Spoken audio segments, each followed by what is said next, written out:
everyone. So now we're going to start chapter number 11, which is the last chapter of class 6 history NCERT book. And सबसे पहले हमने समझना है इसका जो टाइटल है. तो टाइटल में 3 चीज़ें कवर्ड हैं: बिल्डिंग्स, पेंटिंग्स एंड बुक्स. तो ये क्या चैप्टर बता रहा है कि जब हमारे इंडिया की हिस्ट्री पढ़ रहे हैं ना हम, तो जब हमारे इंडिया में सारे एम्पायर्स बन रहे थे, ग्रामर पे काम हो रहा था जो हमने लास्ट चैप्टर्स में पढ़ा, उसके साथ साथ यहाँ पे बिल्डिंग्स पे भी काम हो रहा था. मींस बिल्डिंग्स और आर्किटेक्चर कंस्ट्रक्शन चल रही थी, पेंटिंग्स पे भी काम हो रहा था और बुक्स पे भी चल रहा था. तो ये सारा जो चैप्टर है ये 1400 ईयर्स से लेके 2000 ईयर्स तक की बात 1400 ईयर्स अगो से 2000 ईयर्स अगो तक की बात करता है कि 1400 साल आज से 1400 साल पहले और 2000 साल पहले तक क्या क्या एडवांसमेंट हो रही थी बिल्डिंग्स में, पेंटिंग्स में और बुक्स में. तो ये स्टोरी शुरू होती है मरुत्ता सामी से, जो कि he child who has a problem with his legs. वो किसी तरह अपने ब्रदर की हेल्प से, उसका ब्रदर उसका व्हीलचेयर प्रोपेल करके, व्हीलचेयर को धक्का लगा के उसको पहुंचाता है कुतुब मीनार के कॉम्प्लेक्स में. दो इट वॉज टफ बट वो पहुंच गया है and now it is an unforgettable experience for him and he is now sitting in the front of iron pillar. Then Marutta Swami की स्टोरी के बाद पूरी डिटेल शुरू हो जाती है चैप्टर में. तो टर्न वाइज टर्न हम स्टडी करेंगे और लर्न करते जाएंगे साथ के साथ. तो सबसे पहले क्या बात की जा रही है कि iron pillar, there is one iron pillar जो कहाँ पे है? कुतुब मीनार कॉम्प्लेक्स में.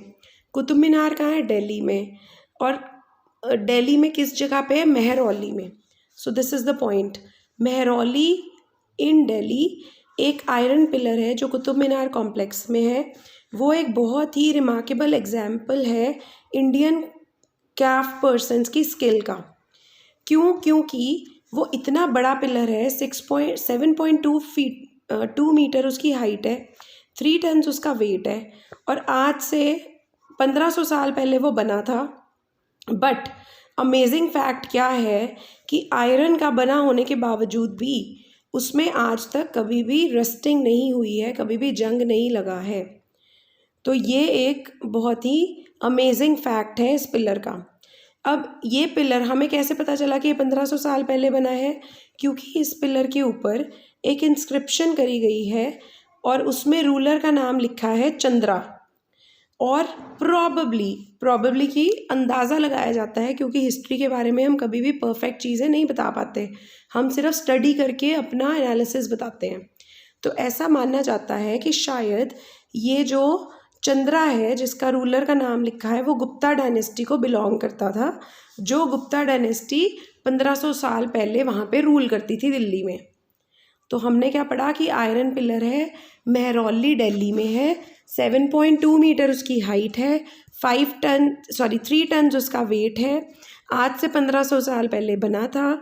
उसके ऊपर कैसे पता चला 1500 साल पहले बना था? क्योंकि there is an inscription on the pillar of the name of a ruler whose name is Chandra, and that Chandra ruler, it is believed that he was probably the part of Gupta dynasty who was ruling at that time. And the amazing fact is कि आज तक इस pillar को rusting नहीं हुई है in all these years, जबकि हम छोटी छोटी चीज़ें आयरन की बनाते हैं तो उन पे रस्ट लग जाता है. हम उस पर पेंटिंग ग्लेजिंग तक कर लेते हैं to protect from rust, but फिर भी वो रस्ट लग जाता है, जंग लग जाता है उन पे. पर इस पिलर को आज तक जंग नहीं लगा. वो क्या बताना चाहते हैं कि हमारे क्राफ्ट पर्सन्स और हमारे मेटल्स की इतनी अच्छी नॉलेज थी इंडिया के लोगों को कि इतने रिमार्केबल उन्होंने मतलब चीज़ें बनाई उस टाइम पे भी जब टेक्नोलॉजी नहीं थी. फिर दूसरा टॉपिक यहाँ लिखा है मेटलर्जी.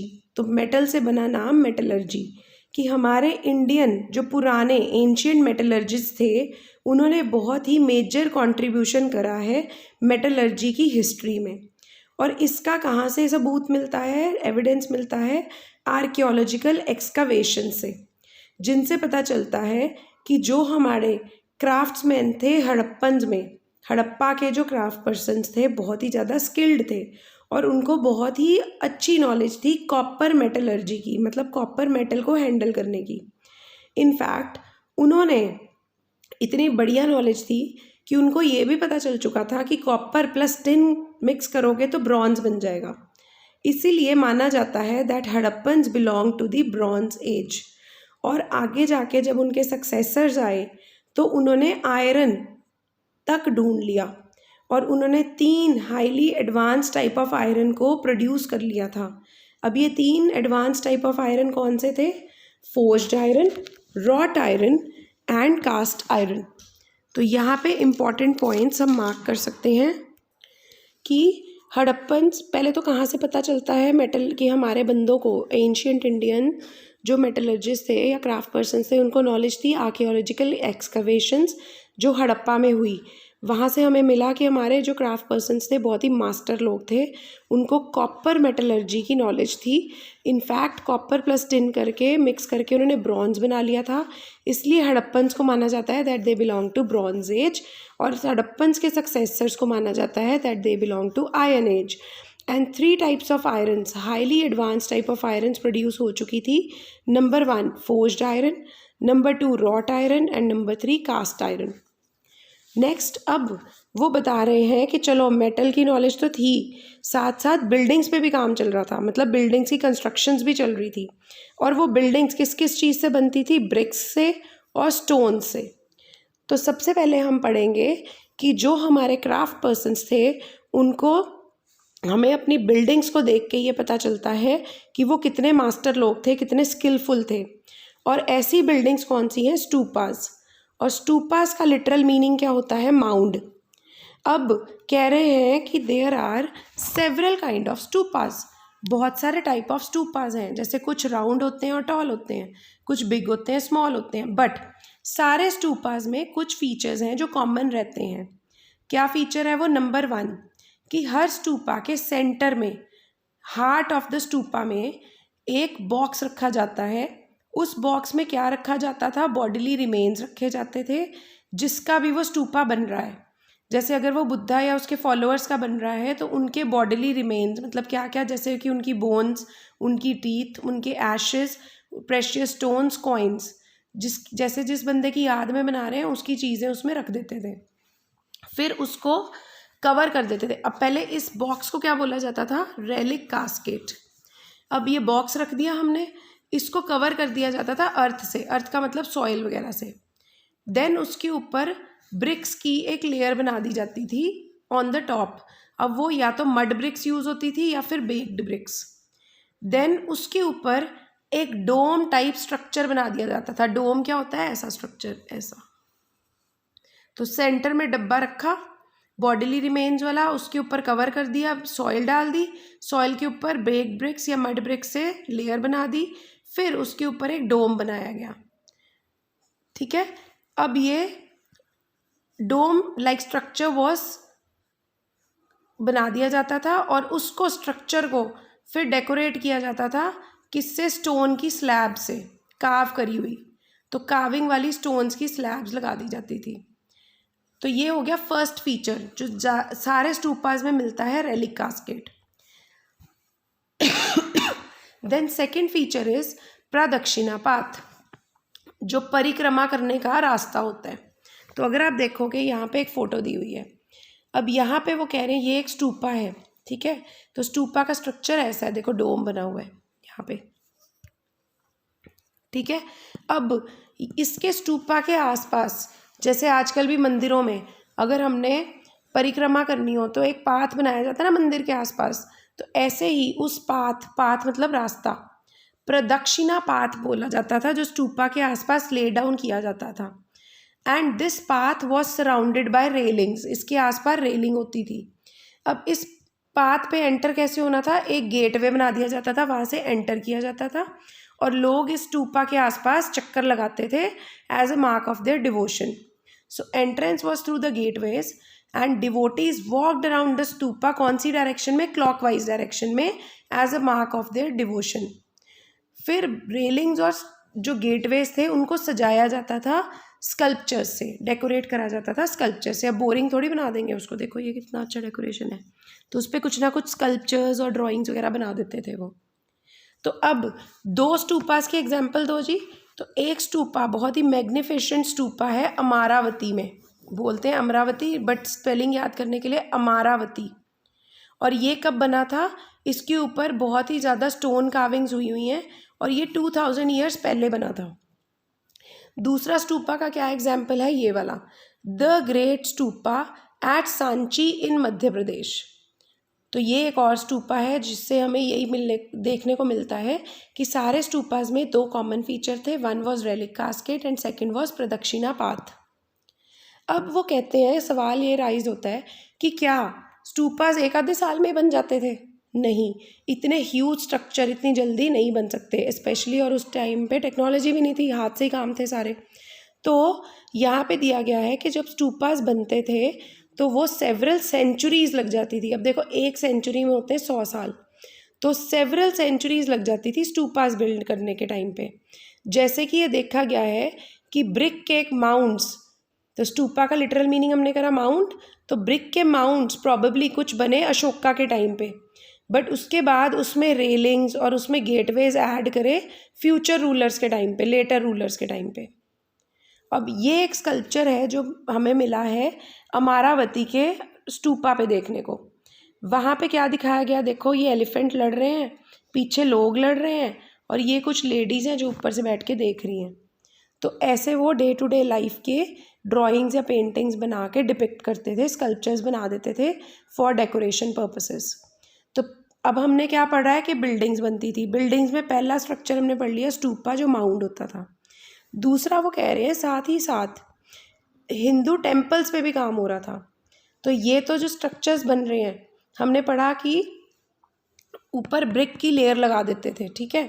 अब वो कह रहे हैं कि कुछ स्ट्रक्चर्स जो बनते थे वो रॉक्स को हॉलो आउट करके बनते थे, मतलब बड़े बड़े रॉक्स को बीच में कार्व करने के लिए स्टोन से तोड़ तोड़ के बीच में जगह बनाई जाती थी और उसमें फिर टेम्पल्स बनाए जाते थे। फिर उनके जो छतें थी और उनकी एंट्रेंसेस थी उनको पेंट किया जाता था और स्कल्पचर्स बनाए जाते थे। तो कुछ जो अर्लीस्ट हिंदू टेम्पल्स, पुराने हिंदू टेम्पल्स हैं, वो भी इसी टाइम पे बने हैं। अब इनमें क्या खासियत होती थी कि टेम्पल्स में डीटीज़ रखी जाती थी। डीटीज़ मतलब भगवान की मूर्तियाँ, किस किस की, विष्णु जी की, शिवाजी की और दुर्गा जी की, उनकी वर्शिप की जाती थी इन श्राइन्स में। श्राइन्स का मतलब टेम्पल्स। मोस्ट इम्पॉर्टेंट पार्ट देखो, हमने पढ़ा कि जो स्तूपाज हैं उसमें दो इम्पॉर्टेंट चीज़ें, रेलिक कास्केट एंड प्रदक्षिणा पाथ। जो टेम्पल्स हैं, टेम्पल्स के हार्ट में, टेम्पल्स के सेंटर वाले पार्ट को बोला जाता था गर्भगृह। तो गर्भगृह में image of chief deity was placed. तो जो मेन डेटी है जिसके लिए वो टेम्पल बनाया जा रहा है उसकी इमेज प्लेस कर दी जाती थी। देखो गर्भगृह में क्या क्या होता था, इमेज चीफ डेटी की प्लेस कर दी। नंबर 2, प्रीस्ट वहाँ पे रिलीजियस रिचुअल्स परफॉर्म करते थे। नंबर 3, जो लोग प्रार्थना करने आते थे डिवोटीज, वो वहाँ पे वर्शिपिंग करते थे। तो गर्भगृह में ये 3 चीज़ें हो रही थी, ठीक है। अब ये जो टेम्पल्स हैं ये हमें तो पहली बात होगी टेम्पल्स में गर्भगृह। फिर क्या होता था, गर्भगृह तो हो गया सेंटर। अब क्या होता था, सेंटर के ऊपर एक टावर बनाया जाता था। जैसे बीच में एक सेंटर मूर्ति रख ली हमने, इसके ऊपर हमने टावर बनाना है, जैसे कि ये एक टावर बना हुआ है। अब ये टावर की इतनी केयरफुल प्लानिंग की जाती थी। और ये टावर क्यों बनता था पहला क्वेश्चन तो ये, to mark that place as a sacred place, कि दूर से ही आते हुए बंदे को पता चल जाए कि यहाँ पे मंदिर है, कि ये कोई सेक्रेड प्लेस है, पूजनीय जगह है। और इसमें इस केयरफुल प्लानिंग करके टावर बनाया जाता था। उस टावर को बोला जाता था शिखर, और लिखने के लिए शिखारा, हिंदी में शिखर, टावर इंग्लिश में, हिंदी में शिखर। अब ये ऐसा एक स्ट्रक्चर कहाँ पे मिलता है हमें, भीतर गांव यूपी में। ये एक टेम्पल बना हुआ है जो आज से 1500 साल पहले बना था, बेक्ड ब्रिक्स और स्टोन्स से बना था। तो यहाँ पे शिखर देखने को मिलता है इस स्ट्रक्चर से। फिर तो नंबर 1 हो गया हमारा गर्भगृह, जो कॉमन सारे टेम्पल्स में होता था। नंबर 2 शिखर होता था। नंबर 3 हर टेम्पल में मंडपा बनाते थे, मंडप, जहाँ पे लोग असेंबल होते थे, प्रॉबेबली कीर्तन कुर्तन करने के लिए इकट्ठे होते होंगे।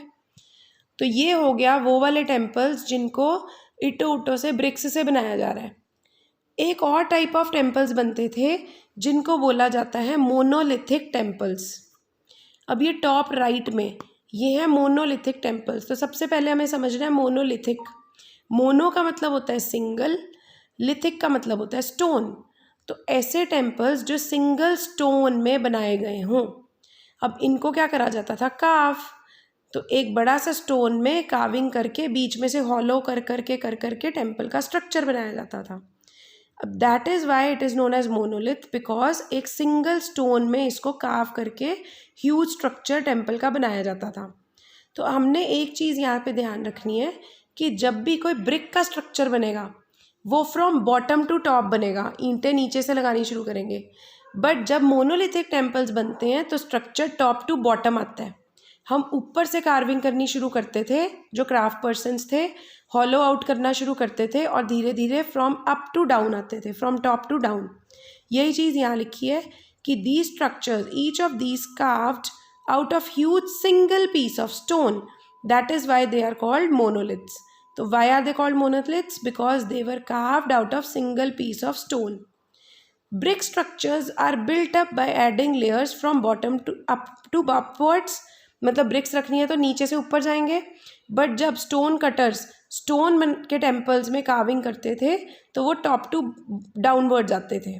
ठीक है, अब यहाँ पे ये स्ट्रक्चर है मोनोलिथिक टेम्पल महाबलीपुरम में।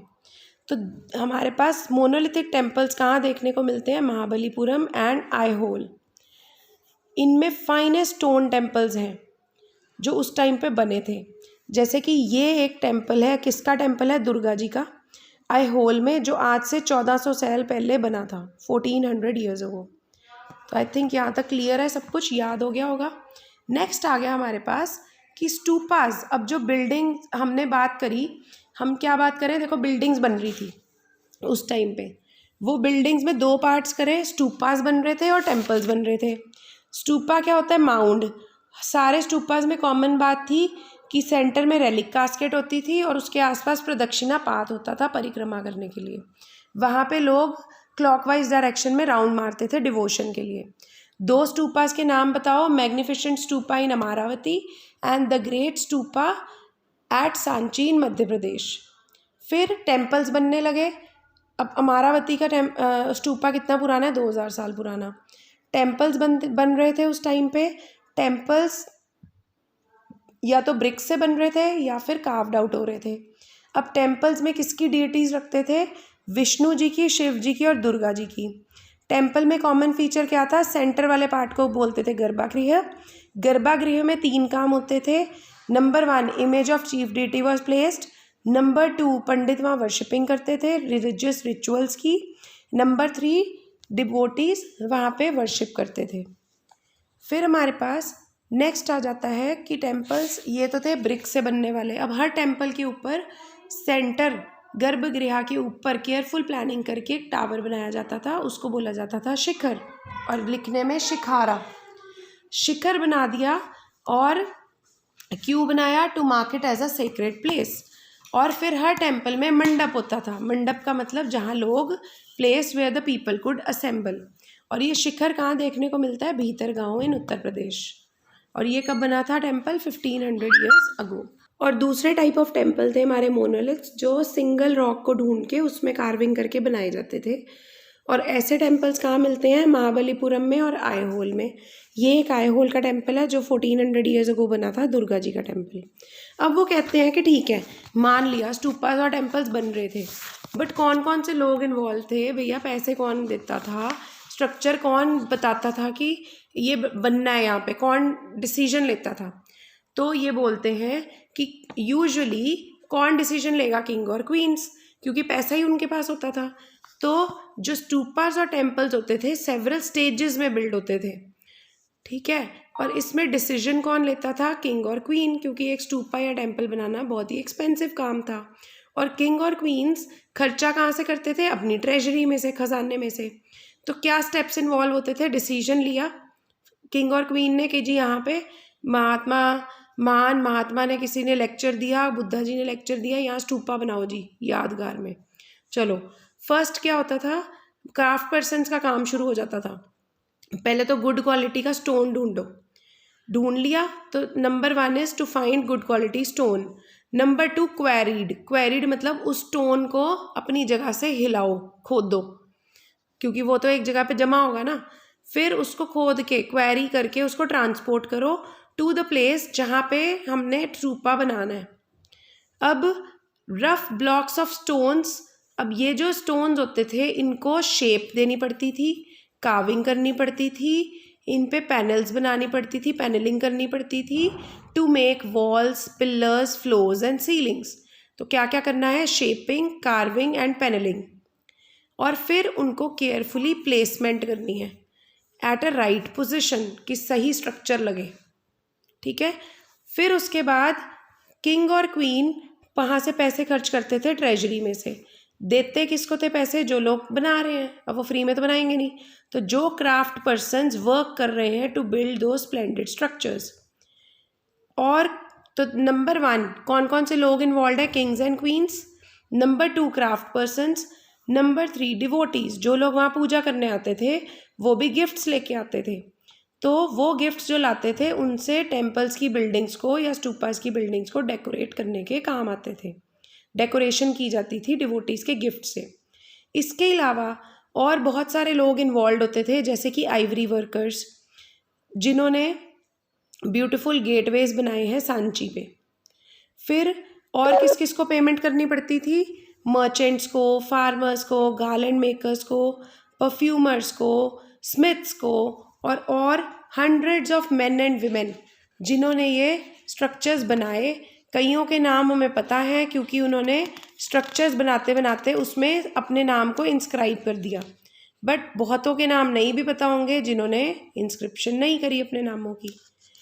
तो ये सारे लोग इन्वॉल्व थे। अब ये एक स्ट्रक्चर दिखाया गया है, ये स्ट्रक्चर क्या है, ये एक जैन्स की मोनेस्ट्री है उड़ीसा में। अब देखो ये इतना बड़ा पत्थर ढूंढा गया, कैसे प्लानिंग हुई कि बहुत बड़ा पत्थर ढूंढा। अब ये कैसे बना है, मोनोलिथ है, तो इसमें जैन मॉन्क्स बैठ के मेडिटेशन करते हैं। कैसे बना होगा, देखो एक पत्थर ढूंढा, उस पर ड्राइंग करते होंगे कि सेंटर में इतने पोर्शन को छोड़ देना है जी, तो 2 फ्लोर्स बन जाएंगी, ऊपर भी इतने को छोड़ देना है, वो छत का काम करेगी, बीच में ये वाला पोर्शन खाली करो, बीच में से ये पिलर्स का काम करेंगे, और नीचे पिलर नहीं डालने, पिलर के ऊपर पिलर, तो ये तो कमज़ोर हो जाएगी बिल्डिंग, यहाँ पे बना दो जी ऐसे ऐसे कमरे, ठीक है। तो बड़ा उस टाइम पे भी लोगों को इतनी नॉलेज थी, मतलब इतना वो केयरफुली प्लानिंग करते थे। और यहाँ पे रूम्स बना दो जहाँ पे बैठ के मॉन्क्स जो हैं वो जैन मॉन्क्स बैठ के मेडिटेशन करते थे, ठीक है।